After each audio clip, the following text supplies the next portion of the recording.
क्या खेसारी लाल यादव से विवाद के बाद काजल राघवानी सच में खेसारी लाल यादव के साथ आ रही है सीतामढ़ी में स्टेज शो करने? क्या काजल राघवानी और खेसारी लाल यादव सच में आ रहे हैं बिहार सीतामढ़ी में? जी हाँ, इसकी पूरी सच बताएं, लेकिन उससे पहले वीडियो को लाइक और शेयर करना तो बिल्कुल भी ना भूलें। तो आप सभी को हम बता दें कि बीती रात काजल राघवानी अपनी इंस्टाग्राम के जरिए फैंस को बड़ी खुशखबरी दे गई।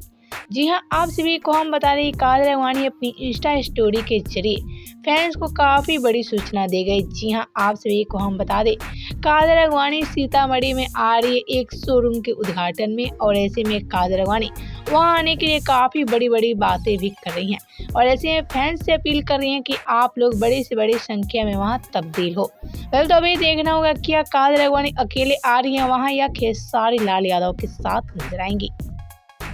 नमस्कार, प्रणाम। मैं हूँ काजल राघवानी। हाय, मैं आ रही हूँ 28 अप्रैल को आप सबके बीच सीतामढ़ी शांति नगर स्थित तनिष्क शोरूम की ग्रैंड लॉन्च के मौके पर, और मुझे आप सब का इंतजार रहेगा 28 अप्रैल को। भूलिए मत और जरूर आइए और अपना ढेर सारा प्यार दीजिए।